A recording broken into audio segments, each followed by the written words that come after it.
हमें कर्मों का फल नहीं बल्कि कर्म के पीछे के भावों का फल मिलता है। सब कुछ लूट लो लेकिन मजबूरी मत लूटो। हम कितने मासूम हैं। लॉकडाउन की खबर सुनते ही 2 रुपए का नींबू 10 रुपए में बेचने लगते हैं, 30 रुपए का प्याज 100 रुपए में बेचने लगते हैं, 25 का परवल 80 में बेचने लगते हैं। मरीजों के लिए ऑक्सीजन की कमी सुनते हैं तो ऑक्सीजन की कालाबाजारी शुरू कर देते हैं। हम मरीज को हजारीबाग से रांची पहुंचाने की बात देखते हैं तो 10 से 15 हजार रुपए मांग बैठते हैं। बनारस से गाजीपुर के लिए 10,000 मांगते हैं, मिर्जापुर से बनारस के लिए 5 से 10,000 मांगते हैं, नोएडा से दिल्ली के लिए 5,000 मांगते हैं। दम तोड़ते मरीजों की दुर्दशा देखते हैं तो रेमडेसिविर इंजेक्शन में पैरासीटामोल मिलाकर बेचने लगते हैं। हम जब मरीजों पर जान की आफत देखते हैं तो लाखों का बिल बनाकर चूसना शुरू कर देते हैं। हम मरीजों के लिए जरूरी दवाओं के नाम जानते हैं फिर उनको स्टोर करना शुरू कर देते हैं। वास्तव में हम बहुत मासूम हैं या फिर लाशों का मांस नोचने वाले गिद्ध हैं।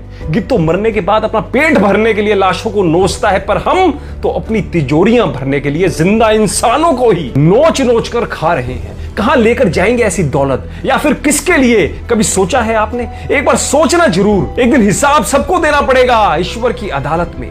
कच्छ के भूकंप के दौरान की एक सच्ची घटना आपको सुनाता हूं। जिगरा हो ना तो अंत तक बड़े ध्यान से सुनिएगा। पुलिस राहत कार्य कर रही थी, मलबे को घर से निकालने के लिए। जीवित बच्चे, लोगों और मृतकों को बाहर निकाल रही थी।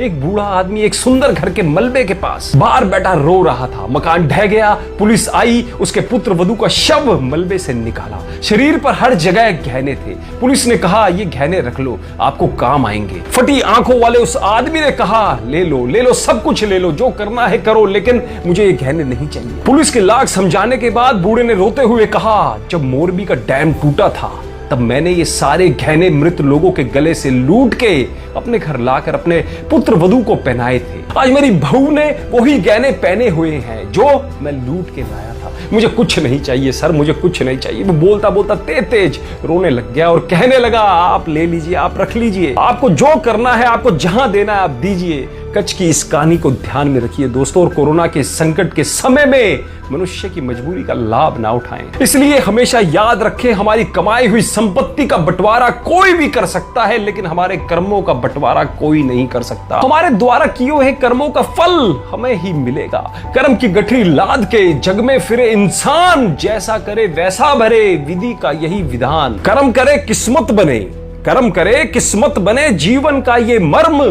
प्राणी तेरे भाग्य में, तेरा अपना कर्म। इसलिए कर्मों से डरिए, ईश्वर से नहीं। ईश्वर फिर भी माफ कर सकते हैं पर कर्म नहीं कर सकते। अटल सत्य है कि जैसे बछड़ा 100 गायों में अपनी मां को ढूंढ लेता है, उसी प्रकार कर्म भी अपने कर्ता को ढूंढ ही लेता है। आज नहीं तो कल अवश्य ढूंढ लेगा। दोस्तों, इस वीडियो को शेयर करके उन सभी अयोग्य लोगों को समझाएं जो जल्दी ही गलत काम करके करोड़पति बनना चाहते हैं, और वो भी ऐसी गलत शॉर्टकट तरीके से। और उन्हें समझाएं कि ये प्रकृति का न्याय, छल कपट और लालच में किए गए गलत कर्मों का परिणाम देर से सही पर मिलता अवश्य है। आपका एक मूल्यवान शेयर बहुतों की मानसिकता बदल सकता है। और आप ऐसे लोगों को क्या सीख देना चाहोगे जो लोगों का ऐसे समय में फायदा उठाते हैं? कमेंट के माध्यम से हमें जरूर बताइएगा। धन्यवाद।